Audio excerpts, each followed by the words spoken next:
berjumpa dalam ibadah online hari ini. Mari kita sama-sama kembali fokuskan diri kita untuk menaikkan pujian dan syukur kepada Tuhan, serta membuka hati dan pikiran kita untuk mulai menerima firman Tuhan hari ini. Kita percaya lewat ibadah kita saat ini, kita akan kembali diteguhkan dan dikuatkan oleh Tuhan. Baiklah, selamat mengikuti ibadah online hari ini, dan Tuhan Yesus memberkati. Holy and righteous, blessed Redeemer, my morning star. Oh, the heavens shout your praise. All creation bows to worship you. How wonderful,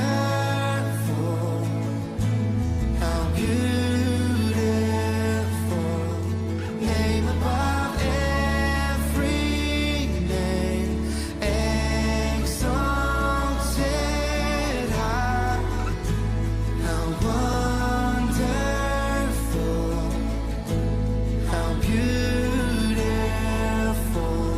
Jesus, your name above every name, Jesus. Shalom, selamat berjumpa kembali dalam ibadah online kita pada hari ini. Mari sama-sama kita mau siapkan hati kita mau lebih fokus lagi memuji, menyembah Tuhan, menikmati hadirat Tuhan saat ini. Terima kasih Bapak yang akan mengucap syukur untuk saat ini Tuhan. Kembali kami datang ya Tuhan beribadah ya Tuhan. Mari Bapak biarlah kiranya ya Tuhan Engkau yang mengurapi setiap kami yang menyaksikan ibadah online ini, setiap kami yang mengikuti ibadah online saat ini Tuhan. Biarlah berkat-Mu boleh turun atas setiap kami Tuhan. Biarlah sukacita-Mu boleh turun atas setiap kami Tuhan. Terima kasih Bapak yang baik, terima kasih Tuhan. Ini setiap kami Tuhan. Haleluya Yesus. Haleluya, haleluya Tuhan. Pujilah aku Tuhan. Cobalah aku Tuhan. Selidiki hatiku dan hatiku. Mataku tertuju padamu. Aku cinta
berdiri Bapak Ibu Saudara yang berada di rumah. Mari kita bangkit berdiri, kita mau menikmati hadirat Tuhan, mau menikmati sukacita Tuhan. Haleluya.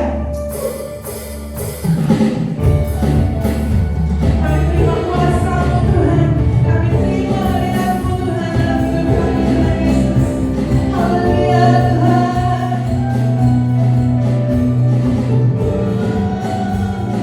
Mari sama-sama nyanyikan. Haleluya, kami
yang menemukanku, selamatkan dan pulihkanku. Ku naikkan syukurku, ku tak akan berhenti memuji, meninggikan namamu selalu, benar memuliakanmu. Dibebaskan, dibangkitkan, hidup yang kau dan kini hanya untukmu tak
setiap kami, Tuhan menyiapkan setiap hati kami, dan menyiapkan bibir telinga hamba-Mu Tuhan Yesus, yang menyampaikan firman-Mu Tuhan.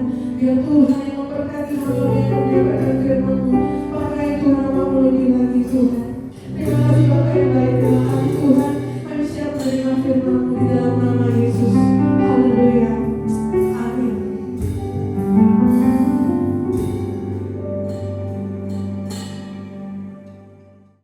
Puji Tuhan, Shalom, salam sejahtera dalam kasih Tuhan Yesus Kristus. Kita kembali berjumpa dalam ibadah yang penuh sukacita dan penuh berkat hari ini. Haleluya. Saat ini kita akan masuk di dalam sharing firman Tuhan, dan tema atau judul pembahasan kita saat ini berbicara mengenai bersedia, siap, lari. Ready, set, go. Mari kita membuka firman Tuhan di dalam 1 Korintus pasal yang ke-9 ayatnya yang ke-24 dan ayatnya yang ke-25. Sekali lagi, 1 Korintus pasal yang ke-9 ayat yang ke-24 dan ayat yang ke-25. Tidak tahukah kamu bahwa dalam gelanggang pertandingan semua peserta berlari, tetapi hanya satu orang saja yang mendapat hadiah? Karena itu, larilah begitu rupa sehingga kamu memperolehnya. Ayat 25. Tiap-tiap orang yang turut mengambil bagian dalam pertandingan menguasai dirinya dalam segala hal. Mereka berbuat demikian untuk memperoleh suatu mahkota yang fana, tetapi kita untuk memperoleh suatu mahkota yang abadi. Puji Tuhan, sekali lagi firman Tuhan hari ini berbicara mengenai bersedia, siap, lari. Nah saudara, kalau minggu yang lalu kita sudah mendengarkan firman Tuhan yang sangat luar biasa, yang berjudul Marathon Not Sprint. Nah, Paulus mengibaratkan bahwa hidup kekristenan kita ini ibarat sebuah perlombaan, ibarat sebuah pertandingan, dan dikatakan pertandingan lari maraton. Kita juga sudah belajar minggu yang lalu tentang ada aturan-aturan yang berlaku di dalam setiap perlombaan. Ada aturan-aturan yang memang harus diikuti, harus ditaati oleh setiap peserta lomba. Dan tentunya karena memang setiap peserta lomba itu bukan hanya sekedar berlari, bukan hanya sekedar mencapai garis finish, tetapi supaya mereka yang berlomba itu bisa mendapatkan yang namanya kemenangan atau mahkota. Ya, sama seperti Paulus berkata, dia itu berlari bukan hanya sekedar berlari. Ya, dia bertinju bukan sembarang memukul, tetapi dia mengikuti setiap aturan sehingga mahkota menjadi bagian dia. Nah, disampaikan aturan-aturan yang disampaikan dalam perlombaan kehidupan itu sudah sangat jelas disampaikan kemarin. Yang pertama dikatakan apa? Kita harus membangun iman. Ya, kita harus membangun iman, dan kita juga harus hidup di dalam ketaatan. Kita harus membangun cinta kita kepada Tuhan, dan juga kita harus membangun cinta kita terhadap sesama. Nah, ini merupakan aturan-aturan yang berlaku di dalam kehidupan atau dalam perlombaan kehidupan. Ini merupakan suatu hal yang tidak boleh diabaikan, yang tidak boleh tidak diketahui oleh kita orang percaya yang mau mengikuti perlombaan kehidupan ini. Nah, ternyata untuk mengikuti perlombaan kita bukan hanya sekedar tahu, ya, kita bukan hanya dituntut untuk sekedar tahu aturan-aturan yang ada, rule yang berlaku, tetapi tentunya ada langkah-langkah selanjutnya supaya apa? Kita bukan hanya sekedar tahu, tapi kita bisa menikmati kemenangan, dan kita juga bisa mendapatkan yang namanya mahkota. Sekali lagi, kita bukan hanya dituntut untuk tahu, mengerti, memahami peraturan, tetapi ada langkah-langkah selanjutnya supaya nanti kita bisa mendapatkan yang namanya mahkota. Langkah selanjutnya adalah apa? Dikatakan tadi di dalam tema tadi, bersedia. Ya, mau bersedia atau mau untuk apa? Tentunya bersedia untuk mengikuti lomba tersebut. Setiap peserta yang mau mengikuti lomba ini harus memantapkan hatinya dengan sungguh-sungguh untuk mengikuti perlombaan ini. Bukan hanya tahu aturan-aturannya, bukan hanya mengerti aturan-aturannya, ya, bukan hanya memahami. Mungkin kita banyak tahu tentang peraturan-peraturan olahraga yang lain, tapi ketika diminta untuk, apakah engkau bersedia untuk mengikuti lomba ini? Belum tentu ada yang mau. Ya, belum tentu kita mau mengikuti perlombaan tersebut. Sama juga Bapak Ibu yang kekasih dalam Tuhan. Dalam perlombaan kehidupan ini ada aturan yang sudah disampaikan. Kita udah mengerti, mungkin kita udah tahu. Tapi apakah kita bersedia mengikuti lomba ini? Apakah kita bersedia menjalani atau masuk di dalam pertandingan ini? Sekali lagi, kita sedang mengikuti perlombaan lari maraton yang jarak jauh, jaraknya sangat panjang. Ya, bahkan sekarang ada yang namanya ultra maraton. Dikatakan kalau yang normal, yang biasa, ada pemula, ada yang cuma 5 kilo untuk anak-anak, ada yang 10 kilo untuk remaja, ada yang 20 kilo untuk para pemula. Tapi ada yang biasanya yang diikuti oleh para profesional, itu luar biasa, ada 42, sekian kilo. Tetapi ultramaraton ini jauh lebih panjang. Ada yang 100, ada yang 150, bahkan ada yang 200 km. Nah, artinya ketika kita mengikuti lomba lari maraton, jaraknya itu sangat jauh.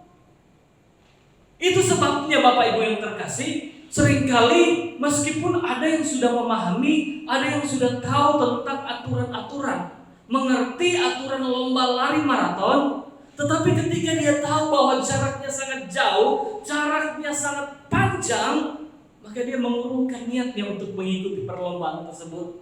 Dia jadi tidak bersedia untuk mengikuti lomba tersebut. Dia mengundurkan diri, ya. Dia cabut pendaftarannya. Enggak, saya enggak jadi ikut, saya tidak bersedia ikut. Sama juga saudaraku yang terkasih dalam hidup Tuhan Yesus Kristus. Dalam kehidupan kekristenan, dalam perlombaan kehidupan, kita tidak hanya mengikutinya sebentar saja. Kita tidak hanya mengikuti jarak pendek saja, tapi perlombaan kehidupan ini berlangsung seumur hidup.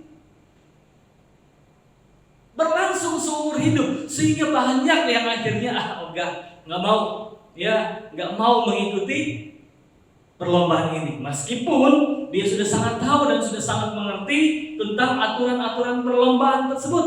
Nah, saudara, coba kita lihat di dalam kitab Matius. Matius pasal yang ke-19. Matius pasal yang ke-19 mulai ayat yang ke-16. Matius 19 ayatnya yang ke-16 dan seterusnya. Saya bacakan. Ada seorang datang kepada Yesus dan berkata, "Guru, perbuatan baik apakah yang harus kuperbuat untuk memperoleh hidup yang kekal?" Jawab Yesus, "Apakah sebabnya engkau bertanya kepadaku tentang apa yang baik? Hanya satu yang baik. Tetapi jikalau engkau ingin masuk dalam hidup, turutilah segala perintah Allah."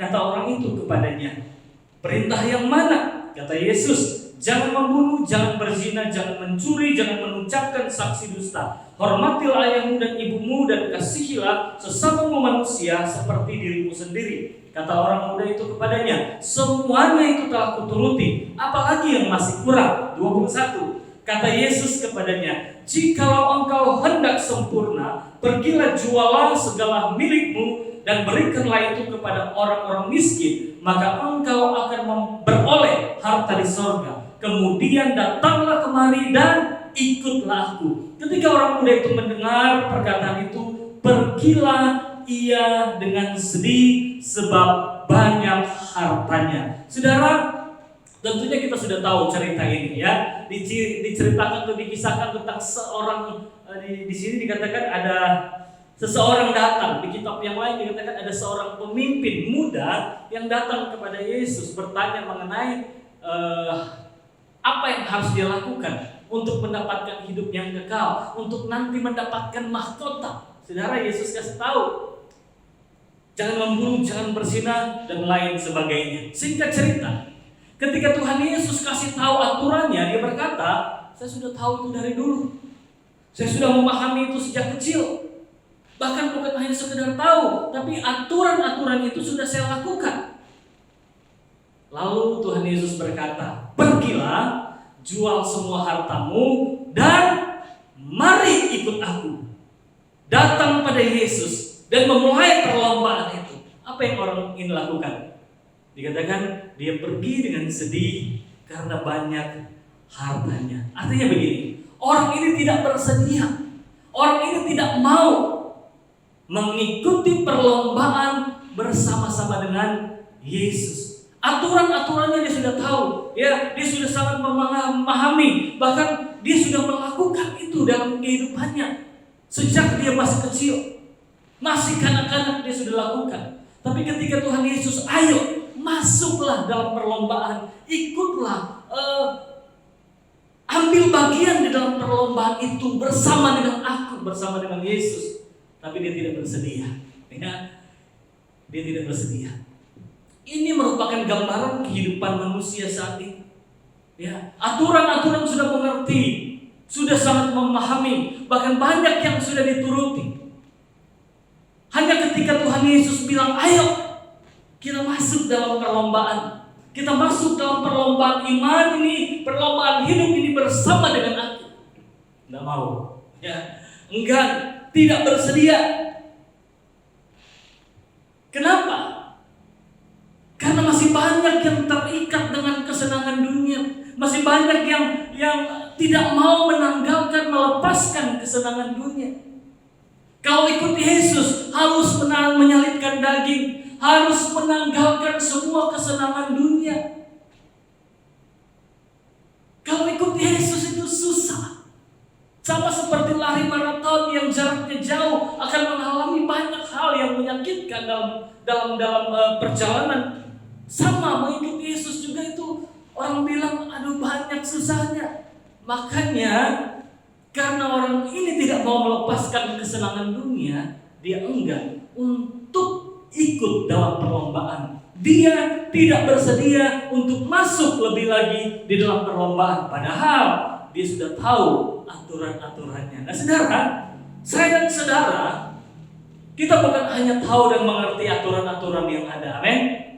Ya, kita bukan hanya sudah membangun iman, kita bukan hanya hidup dalam ketaatan, kita bukan hanya membangun relasi dengan Tuhan dan sesama, tapi kita benar-benar mau masuk lebih lagi untuk ikut dalam perlombaan. Kita bersedia untuk ikut dalam perlombaan ini. Itu sebabnya sekali lagi, mari saudara, selain daripada bersedia, langkah selanjutnya yang harus kita lakukan adalah kita bersiap, ya, bersedia, siap. Nah, ketika kita sudah bersedia untuk mengikuti lomba, tentunya kita bukan hanya sekedar mengikuti lomba. Seorang pelari maraton dia harus mengadakan persiapan, dan memang persiapan seorang pelari jarak jauh tidak mudah, ya. Seorang pelari jarak jauh tidak mudah, dia akan mempersiapkan banyak hal supaya dia bisa masuk dalam gelanggang pertandingan dengan penuh keyakinan. Bukan hanya bilang, oh saya bersedia ikut, saya sudah tahu aturannya, terus kita tidak mengadakan persiapan. Ya, saudara, kemungkinan besar kalau seperti itu tidak akan bisa menyelesaikan lomba. Jangankan sampai garis finish, selesai lomba saja tidak akan bisa. Kenapa? Karena tidak mengadakan persiapan. Nah, persiapan seperti apa yang dilakukan oleh seorang pelari jarak jauh atau seorang pelari maraton? Dikatakan, kalau kita baca mungkin kita bisa cari-cari di artikel-artikel, info-info olahraga, bisa kita temukan di sana. Ketika seorang pelari maraton melakukan persiapan, saya mencatatnya di sini begini. Yang pertama, yang dilakukan adalah persiapan fisik, ya, stamina. Kenapa? Karena lari jarak jauh. Jadi yang pasti akan digenjot itu adalah fisik, stamina. Lari jarak jauh membutuhkan stamina yang kuat. Bukan hanya kuat, tetapi harus memiliki daya tahan yang Luar biasa. 40 kilo itu bukan jarak yang dekat, apalagi kalau kita ikut ultramaraton 100, 150, 200 km itu butuh daya tahan. Sama saudara, dengan perlombaan hidup yang akan berjalan seumur hidup, itu pun membutuhkan daya tahan. Itu pun membutuhkan kekuatan yang ekstra. Itu sebabnya tubuh rohani kita ini harus dilatih, harus kuat. Otot-otot rohani kita ini harus kuat. Mental rohani kita ini harus kuat. Bagaimana melatih otot-otot rohani kita supaya kuat?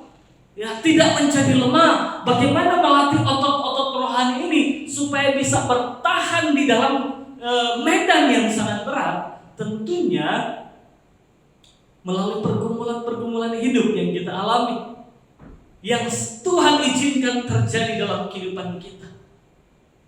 Kita akan memiliki yang namanya otot rohani, kekuatan rohani yang sangat luar biasa, yang terasah. Mental kita akan terasah ketika kita menghadapi pergumulan-pergumulan hidup yang datang silih berganti, yang seringkali tanpa kita duga, tanpa kita undang, bahkan datangnya tidak sendiri. Seringkali masalah pergumulan itu datang bergerombol.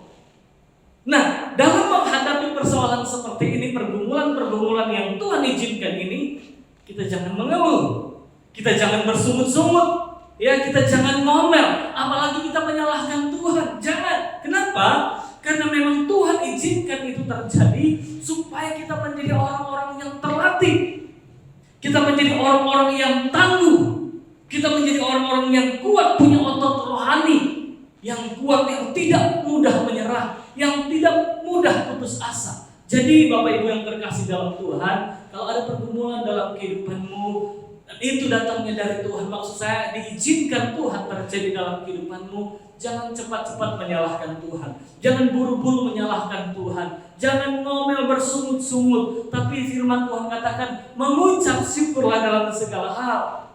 Kalaupun kita sedang mengalami pergumulan hidup saat ini, mari kita mengucap syukur, kita terima itu, karena firman Tuhan katakan bahwa pencobaan-pencobaan yang kamu alami tidak akan melebihi kekuatanmu. Jadi hari ini kalau saudara mengalami persoalan pergumulan, mari bersyukur kepada Tuhan.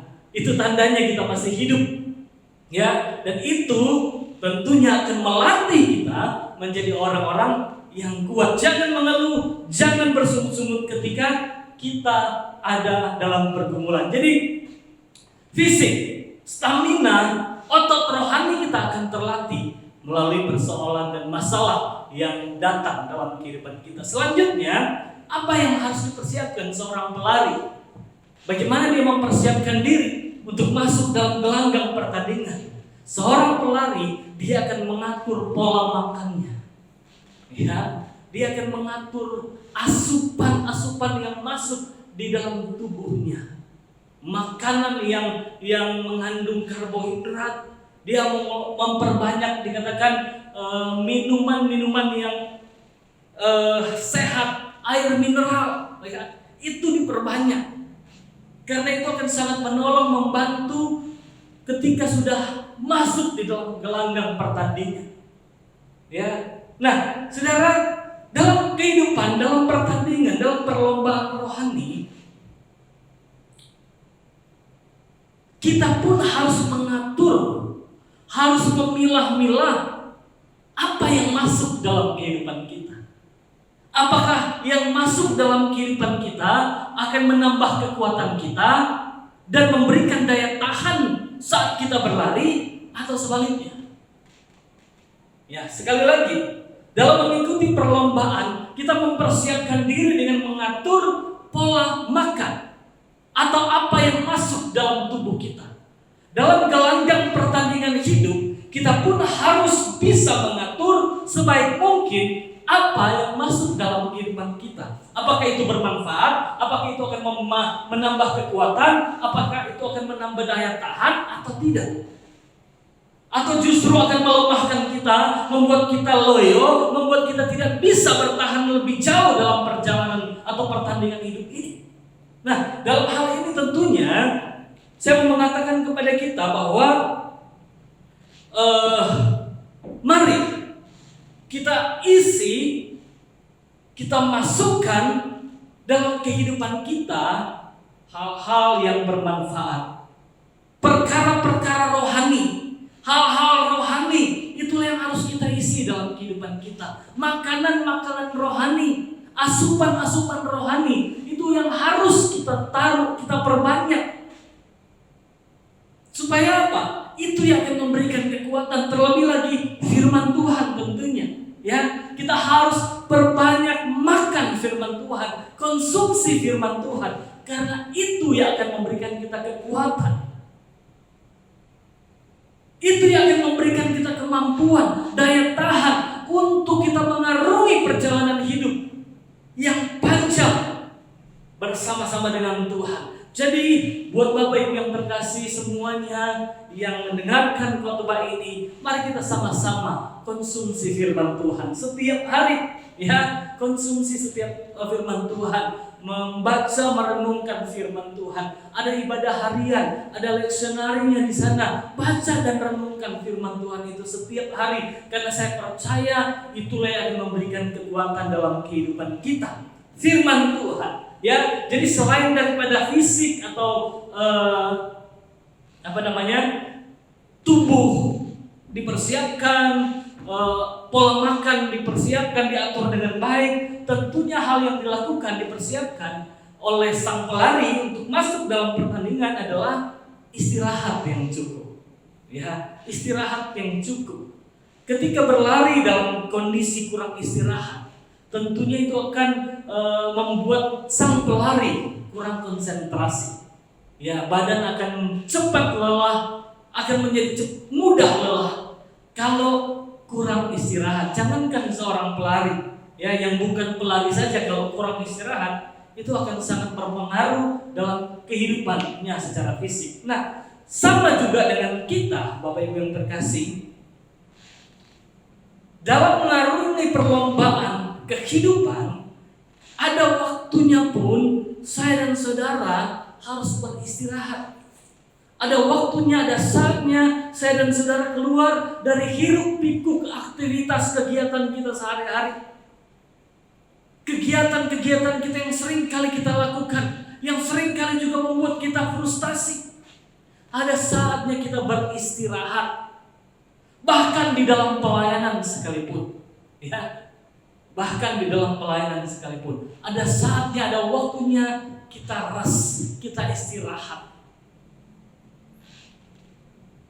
Ambil waktu duduk dalam kesendirian bersama-sama dengan Tuhan. Hanya kita dengan Tuhan. Sekali lagi, kita beristirahat bukan berarti tidur-tiduran, ya, bukan berarti berleha-leha, bukan. Tetapi kita ambil waktu dalam kesendirian kita untuk bersama-sama dengan Tuhan. Di tempat yang sepi, di tempat yang sunyi, hanya kita dengan Tuhan.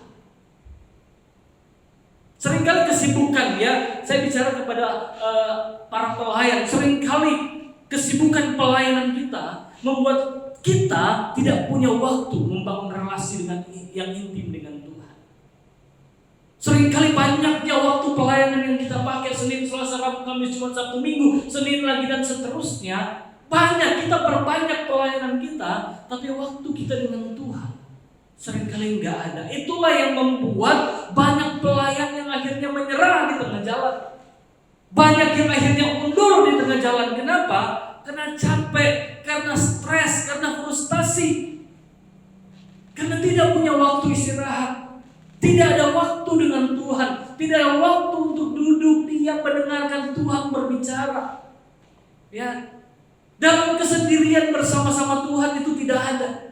Dan saudara, mari, ya, semua pelari, atur waktu istirahatmu, atur waktumu dengan Tuhan, supaya stamina rohanimu tetap terjaga, supaya daya tahan rohanimu tetap terjaga selama perlombaan hidup.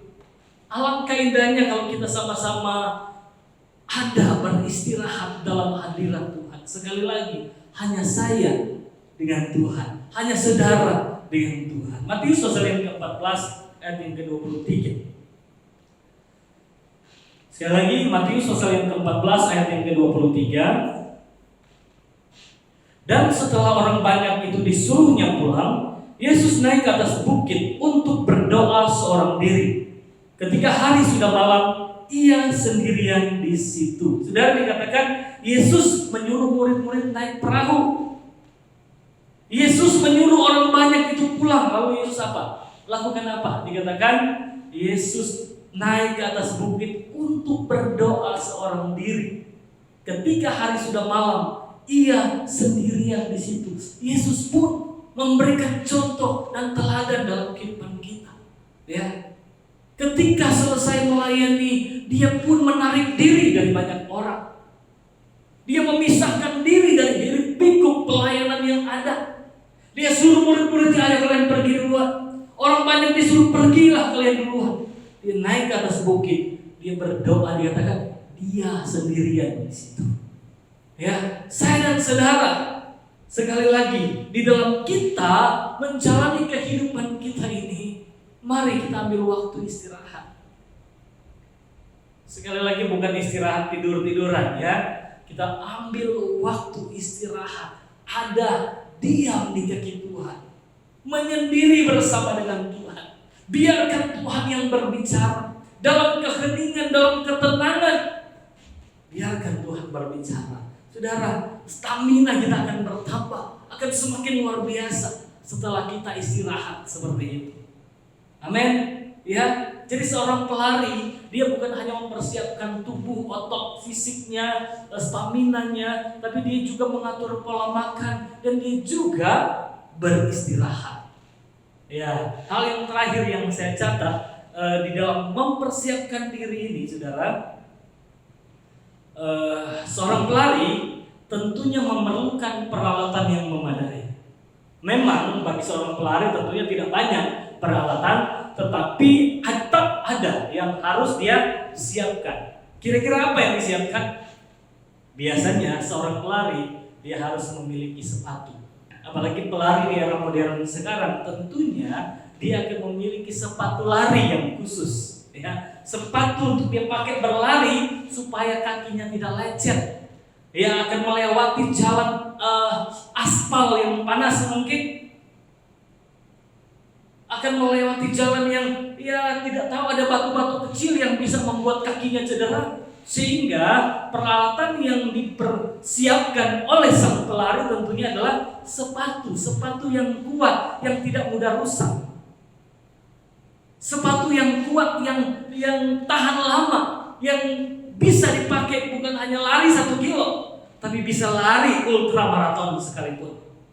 Dalam mengikuti perlombaan hidup, kita pun membutuhkan sepatu khusus untuk membantu kita mencapai garis finish dan menikmati kemenangan dan menerima mahkota dari Tuhan. Sepatu apakah yang dimaksud? Mari kita lihat. Efesus pasal yang ke-6 ayat yang ke-14 dan ayat yang ke-15. Sekali lagi Efesus pasal yang ke-6 ayatnya yang ke-14 dan ayatnya yang ke-15. Jadi berdirilah tegap, berikat pinggangkan kebenaran, dan berbaju sirahkan keadilan. Ayat 15. Kakimu berkasutkan kerelaan untuk memberitakan Injil damai sejahtera. Nah saudara, sama seperti seorang pelari yang harus mempersiapkan sepatu larinya, atau boleh saya katakan sama seperti seorang pelari yang tidak bisa dipisahkan dengan sepatu larinya, demikian juga dengan kita, orang percaya yang mengikuti perlombaan kehidupan. Kita pun tidak bisa dipisahkan dengan yang namanya pemberitaan Injil. Ya, karena memang itulah panggilan kita. Memberitakan Injil kebenaran, memberitakan Injil damai sejahtera kepada semua orang. Panggilan untuk memberitakan Injil itu adalah tugas kita semua. Siapapun kita, dimanapun kita berada, dan apapun status kita dalam masyarakat, apapun status kita di dalam gereja, kita memiliki tugas dan panggilan yang sama, yaitu apa? Memberitakan Injil, kebenaran. Sekali lagi, tugas memberitakan Injil adalah tugas saya dan saudara, atau kita semuanya, orang-orang yang percaya. Kalau kita sudah bersedia untuk mengikuti perlombaan kehidupan, maka panggilan ini jangan diabaikan. Ya, panggilan ini jangan diabaikan. Amanat agung Yesus harus kita lakukan. Jadi bukan hanya orang-orang khusus saja yang mendapatkan panggilan ini atau tugas ini. Tugas ini adalah tugas kita dan harus dilakukan dengan rela, kasut kerelaan. Kita dikatakan harus mengenakan kasut kerelaan memberitakan Injil. Kita harus memberitakan Injil. Sampaikan Injil. Orang lain harus melihat Injil dalam kehidupan kita. Karena itu adalah bagian dari persiapan kita untuk masuk kepada kemenangan yang Tuhan siapkan, mahkota yang Tuhan sudah siapkan. Nah, Bapak Ibu yang terkasih di dalam Tuhan, inilah hal-hal yang perlu kita persiapkan untuk kita masuk. Kalau kita sudah bersedia untuk ikut dalam perlombaan kehidupan, inilah yang harus kita persiapkan, ya. Stamina rohani harus disiapkan, asupan makanan harus disiapkan, hal-hal yang masuk dalam hidup kita harus kita atur, kita pilah-pilah dengan baik, supaya kita tidak asal makan, supaya kita tidak salah memasukkan asupan. Justru hal-hal yang merugikan kita yang masuk. Kita perlu istirahat dan tentunya kita perlu yang namanya peralatan yang memadai untuk kita masuk dalam perlombaan, yakni sepatu atau kasut kerelaan memberitakan Injil. Yang terakhir, setelah kita bersedia mengikuti lomba dan setelah kita mempersiapkan diri dengan baik, tiba saatnya untuk kita masuk dalam perlombaan, masuk dalam gelanggang perlombaan. Tiba saatnya untuk kita berlari. Mari kita membuka firman Tuhan di dalam kitab Ibrani pasal yang ke-12. Ibrani pasal yang ke-12, mulai ayatnya yang pertama. Ibrani pasal yang ke-12 mulai ayat 1.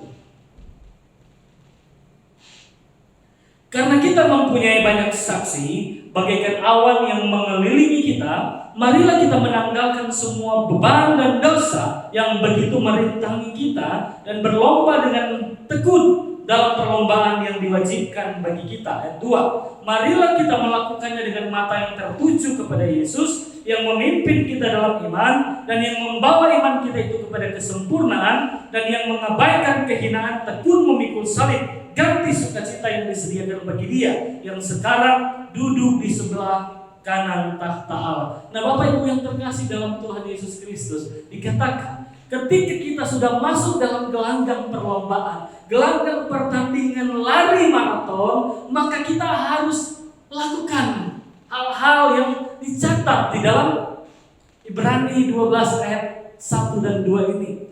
Yang harus kita lakukan, yang pertama adalah dikatakan begini: marilah kita menanggalkan beban dan dosa yang begitu merintangi kita. Menanggalkan beban dan dosa. Nah, saudara, seorang pelari tentunya tidak akan membawa barang-barang yang berat. Ya, paling-paling yang di tubuhnya cuma ada kaos singlet yang sangat ringan. Ya, paling-paling seperti yang tadi kita bahas, sepatu. Selebihnya nggak ada. Seorang pelari apalagi lari maraton, dia tidak akan bawa tas ransel, dia tidak akan bawa tas jinjing, ya, tidak akan bawa dia. Kosongan pokoknya dia lari. Aksesoris yang lain, yang mungkin nomor lomba. Tapi yang lain-lain nggak ada, yang akan merintangi, yang akan membebani dia untuk dia berlari dengan baik. Beban dan dosa dalam kehidupan kita, perlombaan kehidupan kita, kita pun harus menanggalkan semua hal yang berpotensi menghambat laju lari kita.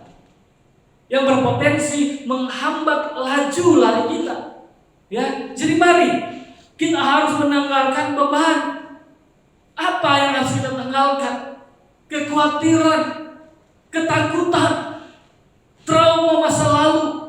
Itu semua harus kita tanggalkan, harus kita lepaskan, harus kita buang.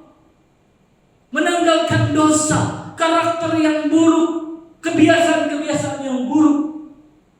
kedagingan itu harus kita tanggalkan, harus kita potong. Karena itu yang akan menghambat kita berlari dengan baik. Kalau kita membawa beban ini, kita tetap berjalan berlari penuh dengan dosa-dosa seperti ini, kita akan mudah capek, kita akan mudah lelah. Makanya firman Tuhan bilang, kita harus buang semuanya. Ya, kita harus tanggalkan semuanya. Siapa yang ada dalam Kristus, dia adalah ciptaan yang baru.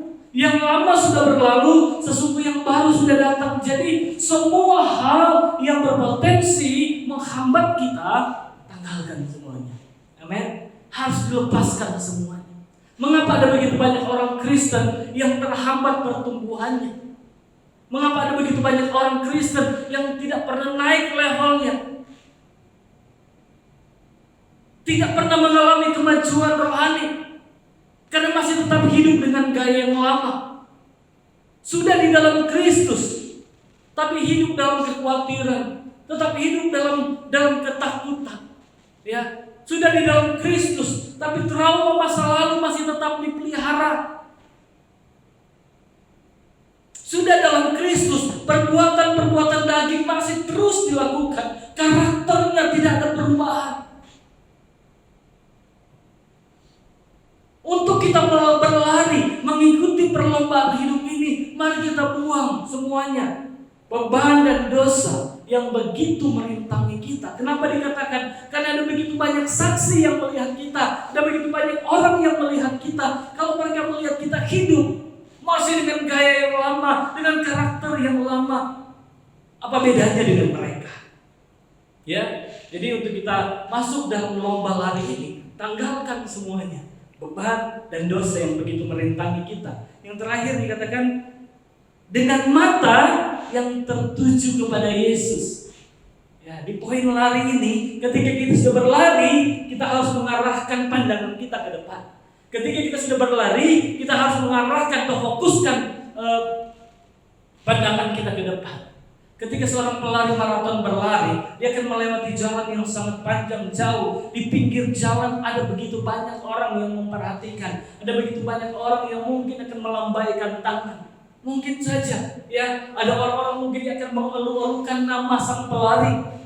Atau mungkin ada juga yang mengolok-olok sang pelari. Nah saudara, kalau fokusnya dia berubah, dia tidak lagi memandang ke depan, dia ngelirik orang yang mengata-ngatai dia, atau dia melirik orang yang memuji dia, maka larinya akan terhambat. Dia akan dilewati oleh orang lain, dan tidak menutup kemungkinan ketika nanti dia menoleh ke belakang, dia terjatuh, dia tersandung, dia mengalami cedera dan tidak bisa menyelesaikan pertandingan. Demikian juga dengan saya dan saudara, ketika kita sudah memutuskan untuk ikut dalam perlombaan kehidupan ini, maka kita harus mengarahkan pandangan kita ke depan, yaitu kepada Tuhan Yesus saja. Meskipun ada orang di sekitar kita, di sepanjang perjalanan hidup ini mungkin berseru mengeluh-elukan kita, berseru mengejek kita, menghina kita, terus pandang kepada Yesus. Ya. Bahkan kita jangan sampai menoleh ke belakang, melihat masa lalu kita, aduh saya tidak layak, saya tidak pantas, saya tidak berguna dan lain sebagainya. Tidak usah lihat semuanya itu, karena itu yang di masa lalu sudah terjadi dan tidak akan bisa melakukan sesuatu lagi dalam kehidupan kita kecuali kita terus hidup di sana. Kegagalan masa lalu kita tinggalkan, tidak usah dilihat. Bahkan kesuksesan, keberhasilan di masa lalu pun sudah tanggalkan. Saatnya untuk mengarahkan pandangan kita ke depan. Supaya apa? Ketika kita terus memandang ke depan, yaitu terus memandang kepada Yesus, orang-orang di sekitar kita mau bilang apa kek, mau berkata apa kek, kita tidak akan terpengaruh. Kenapa? Karena fokus kita hanya kepada Yesus. Ya, fokus kita hanya kepada Yesus. Dan kalaupun ada tantangan, ada persoalan, ada masalah yang harus kita hadapi, kita percaya ketika yang kita pandang hanya Yesus, maka kita dimampukan untuk mengatasi tantangan itu. Kita dimampukan untuk mengatasi persoalan itu. Bahkan otot rohani kita akan semakin kuat. Kenapa? Karena mata kita tertuju kepada Yesus. Jadi hari ini Bapak Ibu yang terkasih di dalam Tuhan, saya mau mengajak kita semua untuk bersedia mengikuti perlombaan kehidupan ini bersama dengan Yesus. Jangan dengan yang lain tentunya, ya. Ajakan Yesus kepada orang muda yang kaya ini tidak diterima.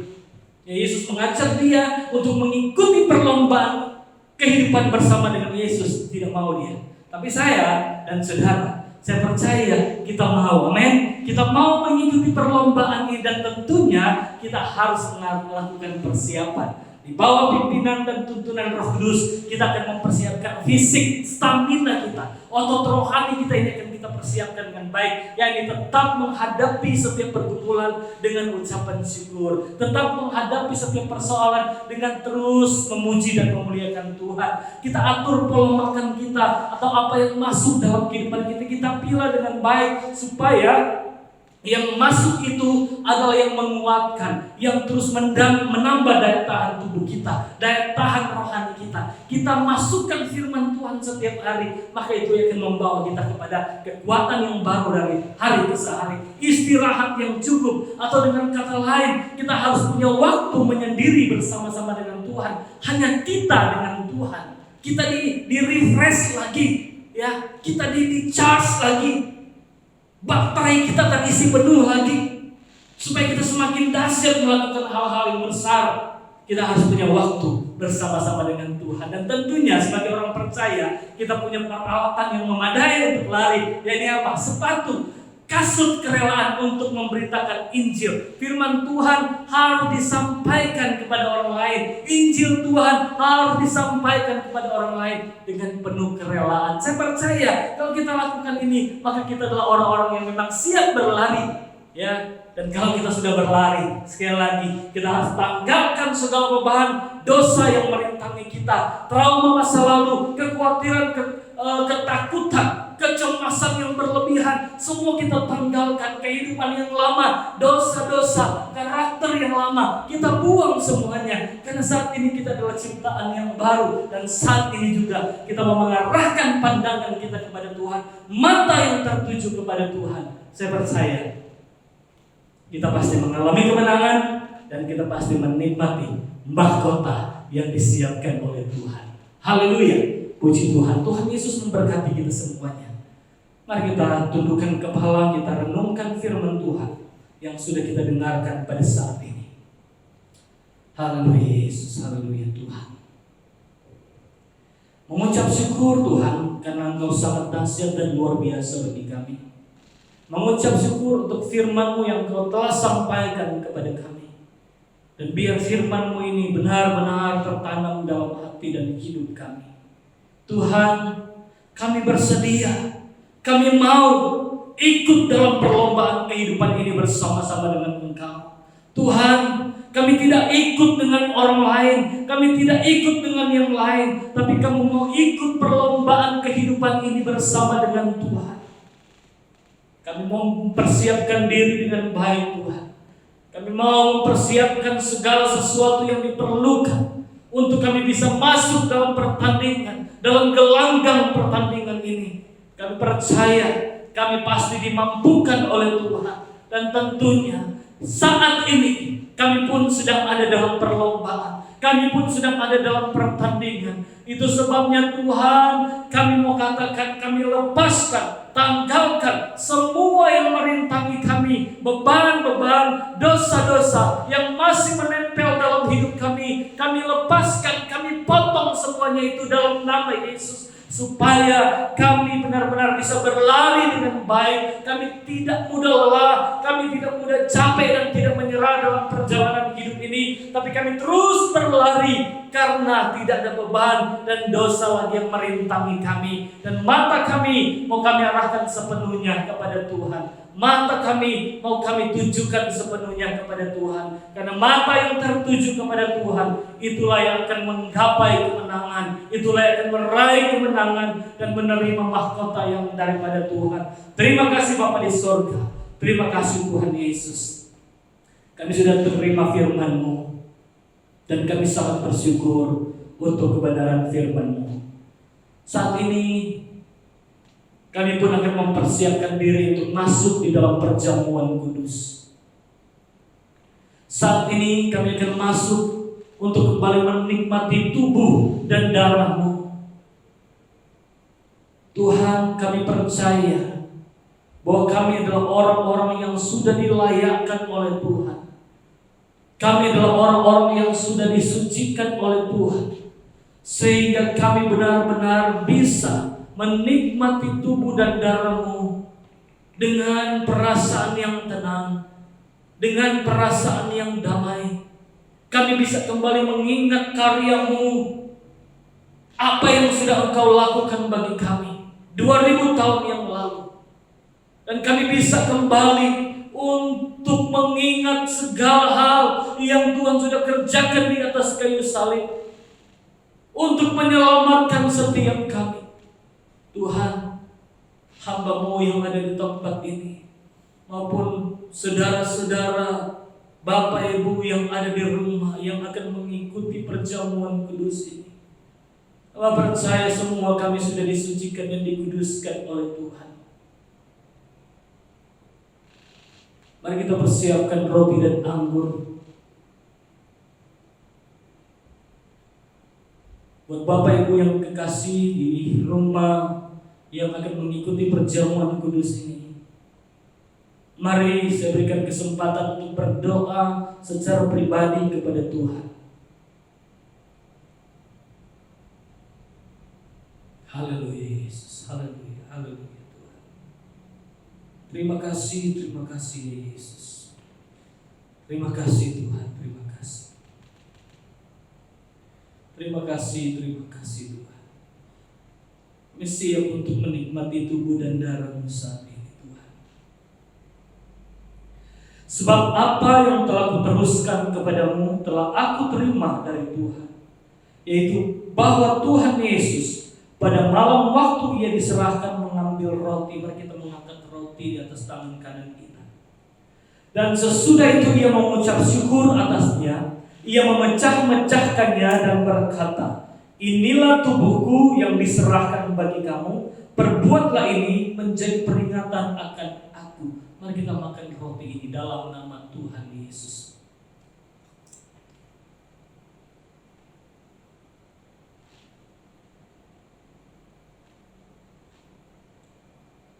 Haleluya Yesus, haleluya Tuhan. Terima kasih Tuhan.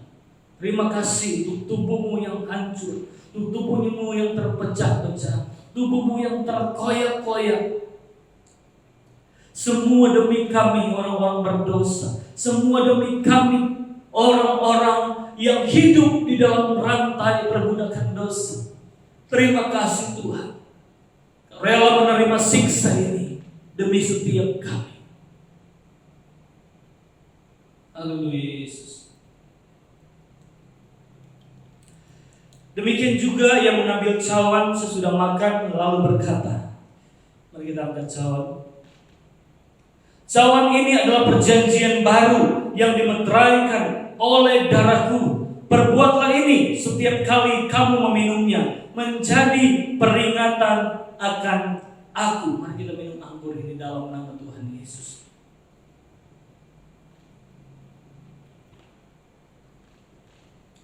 Haleluya, haleluya, haleluya. Terima kasih Tuhan, terima kasih Yesus. Terima kasih Tuhan, terima kasih. Sungguh Kau dahsyat dan luar biasa dalam kehidupan kami. Kami percaya Tuhan, setiap kami yang boleh menikmati tubuh dan darah-Mu ini, kami menerima pemulihan yang daripada Tuhan. Kami menerima kesembuhan yang daripada Tuhan. Ada kuasa yang besar terjadi dalam hidup kami ketika kami menikmati tubuh dan darah-Mu. Ketika kami kembali bisa mengingat pengorbanan-Mu di kayu salib.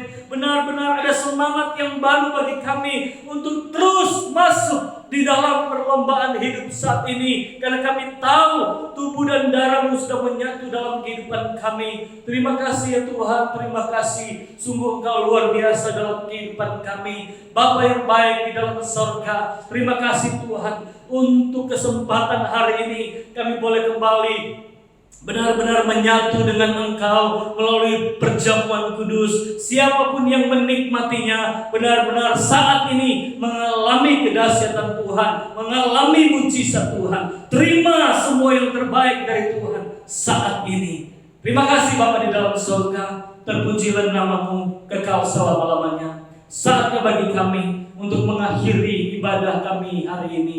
Biarlah Tuhan Engkau terus memberkati umat-umat-Mu, Engkau terus memberkati jemaat-Mu dimanapun mereka berada, apapun yang menjadi aktivitas kegiatan mereka, biar Tuhan yang tolong, Tuhan yang memberkati. Apapun yang mereka lakukan dengan tangan mereka, biar Tuhan buat semua berhasil. Limpahkan berkat-Mu dalam kehidupan jemaat-Mu, dalam kehidupan umat-Mu hari ini dan seterusnya. Berkat-berkat jasmani, berkat-berkat rohani melimpah terus. Bahkan terlebih Tuhan, di hari-hari yang berat yang masih terus kami jalani saat ini, kami percaya Engkau terus melindungi, Engkau terus menjagai setiap kami. Terpujilah nama-Mu kekal selama-lamanya. Mengucap syukur Tuhan untuk hari ini, karena kami percaya Tuhan sudah memberkati kami. Dan tidak lupa kami berdoa Tuhan, menyerahkan untuk setiap gereja-gereja Tuhan yang mungkin dalam beberapa waktu ini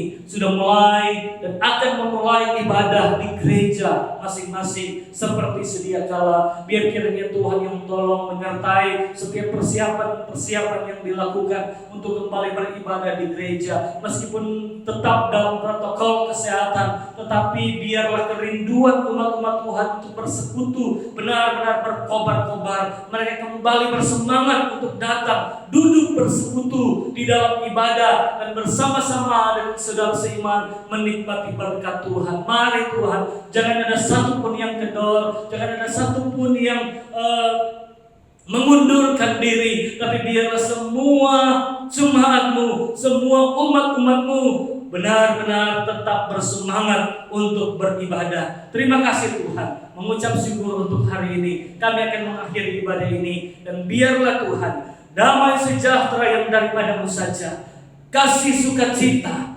kekuatan yang baru dari Roh Kudus akan terus menyertai kami hari ini, bahkan sampai selama-lamanya, sampai Tuhan Yesus membawa setiap kami yang percaya ke dalam surga yang kekal. Mari setiap kita bersama-sama berkata, amin. Tuhan Yesus memberkati kita semua.